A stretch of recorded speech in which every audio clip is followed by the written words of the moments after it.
Welcome to the GameRamble video review for A Butterfly in the District of Dreams, narrated by me, Dark Cloud. As always, the full text version of this review can be found on the GameRamble website linked below. The TLDR is that A Butterfly in the District of Dreams doesn't quite live up to its mysterious premise, but as far as visual novels go, it still has much to offer. The story's pace is very slow and relaxing, which is great for players searching for a calming experience. It is refreshing to play a title that doesn't rely on fan service as a crutch, but due to the slow pace, it's also a title that some players will find a little boring. With three main heroines, each with multiple routes and different endings, this visual novel definitely does not lack content. Gameplay receives a 7 out of 10. The pace is fairly slow, but the slice-of-life drama is still captivating once you get hooked. Graphics receives a 7 out of 10. The game features beautiful character sprites, but the backgrounds are fairly limited. Sound receives a 9 out of 10. The audio consists of full Japanese voice acting and a great soundtrack. The overall score for A Butterfly in the District of Dreams is 7.7 out of 10. And now for the full review. When we meet Haruki, the protagonist of A Butterfly in the District of Dreams, his life has gotten somewhat off track. Instead of going to college, he spends his days visiting his sister Anzu, who is confined to a hospital room due to her illness. This continues until his childhood friend Ai Skibane corners him about this habit and forces him to attend school again. Ai is the opposite of Haruki, as she's always attained top grades, but the two have drifted apart as they grew older. As the two rekindle their friendship, they miss the last train home for the day, but surprisingly enough, another one arrives at the station. Faced with the choice of boarding this mysterious train or walking all the way home, the two take their chances and end up in a strange place called Olive Village. Not only is this village unfamiliar to them, but it seems to be in a different reality than their own. Taking a strange train to an alternate reality sounds like the plot of a horror movie, but The Butterfly in the District of Dreams is the polar opposite. Haruki and Ai find themselves in a bright sunny village with a seemingly never-ending street of shops. They also encounter a girl named Yurika, who is the spitting image of Haruki's sister. Instead of being an evil doppelganger, Yurika offers the duo lodging until they figure out how to get home, provided they work part-time at her cafe. It is in this cafe where most of the game takes place, as Haruki comes to grip with his predicament. While Ai's father is the president of a large enterprise, Haruki has very little to entice him back to the real world, apart from his sister. Complicating matters even further is the fact that both Ai and Yurika, along with a girl named Maruku, whom they meet in the village, appear to have feelings for Haruki. A Butterfly in the District of Dreams was initially released in Japan in 2013, and while it has taken a couple of years, English fans can finally experience the game.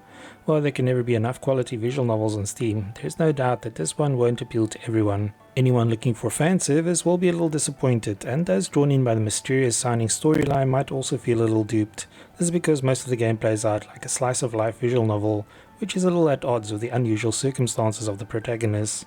There's nothing wrong with this, of course, and despite the languid pace, the story is still enjoyable, but it is a little unexpected. In fact, the second half of the game also becomes a lot more light-hearted and features more humor than what the rather somber first half would have you believe. Apart from a newfound ability to turn seeds into flowers simply by holding them, nothing else really changes for Haruki in this new reality. He quickly settles into life at the cafe and actually does well in his first part-time job. Things are a little more challenging for Ai, as she's not used to cooking and serving, but she doesn't seem to be in any rush to return home either. This results in a very slow-paced and relaxing visual novel that some players will find interesting, while others might consider it a little boring. Most of the story in A Butterfly in the District of Dreams takes place in the coffee shop where the characters work as well as live.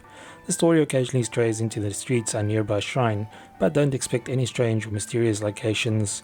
The story is pretty linear, but you can choose between multiple routes leading to different endings. The routes are all focused around the three main heroines, so anyone interested in seeing the entire story must complete the game multiple times. This isn't too hard though, and you can fast forward through texts you've already read in a previous playthrough to save some time. While the story didn't exactly leave us on the edge of our seats, the game's slow pace and the way characters slowly settle into a routine at the coffee shop makes for a relaxing experience. The occasional crisis or misunderstanding crops up, but these mainly consist of characters getting sick, getting into trouble, or dealing with personal issues. Some of the stuff is a little questionable, such as one of the male characters slapping a much younger female employee as punishment for theft. But overall, nothing too controversial ever happens. The fact that the protagonist can fall in love with a girl who could be the twin of his own sister is also a little sketchy, and might raise a few eyebrows though. For a game that's a few years old already, A Butterfly in the District of Dreams looks very decent. Initially, the backdrops are all filtered photographs, but as soon as the story shifts to Olive Village, they are replaced by actual artwork. These look much nicer, but the number of backgrounds is still somewhat limited. The sprites fare much better, with some nice 2D character designs for the entire cast. There are no animations of course, but the characters are detailed and easy on the eyes. We're particularly fond of the audio as the game features full Japanese voice acting for the entire cast, apart from a rookie.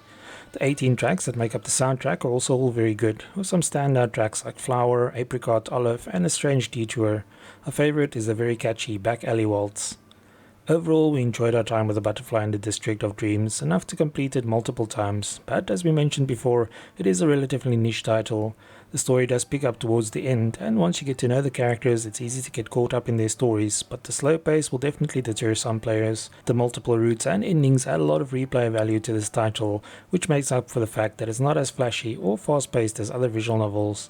Players who can appreciate good slice-of-life stories and have the perseverance to stick with it through the slower parts will find it a charming title with endearing characters.